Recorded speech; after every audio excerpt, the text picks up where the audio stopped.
யாத்ராகமம் 13ஆம் அதிகாரம். கர்த்தர் மோசேயை நோக்கி, இஸ்ரவேல் புத்திரருக்குள் மனிதரிலும் மிருக ஜீவன்களிலும் கர்ப்பம் திறந்து பிறக்கிற முதற் பேர் அனைத்தையும் எனக்கு பரிசுத்தப்படுத்து, அது என்னுடையது என்றார். அப்பொழுது மோசே ஜனங்களை நோக்கி, நீங்கள் அடிமைத்தன வீடாகிய எகிப்திலிருந்து புறப்பட்ட இந்த நாளை நினையுங்கள். கர்த்தர் பலத்த கையினால் உங்களை அவ்விடத்திலிருந்து புறப்பட பண்ணினார். ஆகையால் நீங்கள் புளித்த அப்பம் புசிக்க வேண்டாம். ஆபீப் மாதத்தின் இந்த நாளிலே நீங்கள் புறப்பட்டீர்கள். ஆகையால் கர்த்தர் உனக்கு கொடுப்பேன் என்று முன் பிதாக்களுக்கு ஆணையிட்டதும் பாலும் தேனும் ஓடுகிறதுமான தேசமாகிய கானானியர், ஏத்தியர், எமோரியர், ஏவியர், எபூசியர் என்பவர்களுடைய தேசத்துக்கு உன்னை வரப்பண்ணும் காலத்தில் நீ இந்த மாதத்திலே இந்த ஆராதனையை செய்வாயாக. புளிப்பில்லா அப்பத்தை 7 நாள் அளவும் புசிக்க கடவாய். 7ஆம் நாளிலே கர்த்தருக்கு பண்டிகை ஆசாரிக்கப்படுவதாக. அந்த 7 நாளும் புளிப்பில்லா அப்பம் புசிக்க வேண்டும். புளிப்புள்ள அப்பம் உன்னிடத்திலே காணப்பட வேண்டாம். உன் எல்லைகளுக்குள் எங்கும் புளித்த மாவும் உன்னிடத்தில் காணப்பட வேண்டாம். அந்நாளில் நீ உன் புத்திரனை நோக்கி, நான் எகிப்திலிருந்து புறப்படுகையில் கர்த்தர் எனக்கு செய்ததற்காக இப்படி நடப்பிக்கப்படுகிறது என்று சொல்.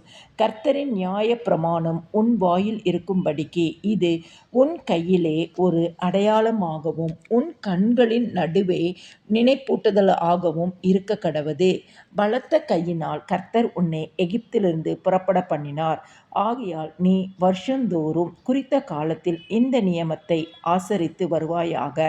மேலும் கர்த்தர் உனக்கும் உன் பிதாக்களுக்கும் ஆணையிட்டபடியே உன்னை கானானியரின் தேசத்திலே வரப்பண்ணி அதை உனக்கு கொடுக்கும்போது கர்ப்பம் திறந்து பிறக்கும் அனைத்தையும் உனக்கு இருக்கும் மிருக ஜீவன்களின் தலையீற்று அனைத்தையும் கர்த்தருக்கு ஒப்பு கொடுப்பாயாக.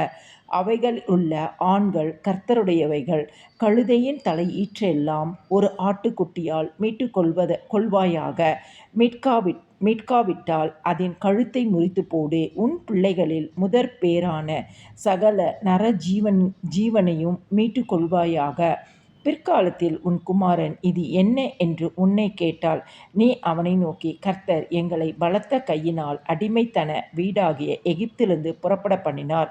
எங்களை விடாதபடிக்கு பார்வோன் கடினப்பட்டு இருக்கும்போது கர்த்தர் எகிப்து தேசத்தில் மனிதரின் தலை பிள்ளைகள் முதல் மிருக ஜீவன்களின் தலை ஈற்றுகள் வரைக்கும் உண்டாயிருந்த முதற் பேறுகள் யாவையும் கொன்று போட்டார். ஆகையால் கர்ப்பம் திறந்து பிறக்கும் ஆணை எல்லாம் நான் கர்த்தருக்கு பலியிட்டு என் பிள்ளைகளில் முதற் பேர் அனைத்தையும் மீட்டு கொள்ளுகிறேன்.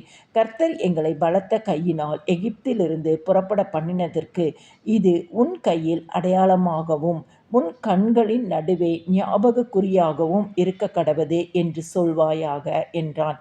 பார்வோன் ஜனங்களை போக விட்டபின் ஜனங்கள் யுத்தத்தை கண்டால் மனமடிந்து எகிப்துக்கு திரும்புவார்கள் என்று சொல்லி பெலிஸ்தரின் தேச வழியாய் போவது சமீபமானாலும் தேவன் அவர்களை அந்த வழியாய் நடத்தாமல் சிவந்த சமுத்திரத்தின் வனாந்திர வழியாய் ஜனங்களை சுற்றி போக பண்ணினார்.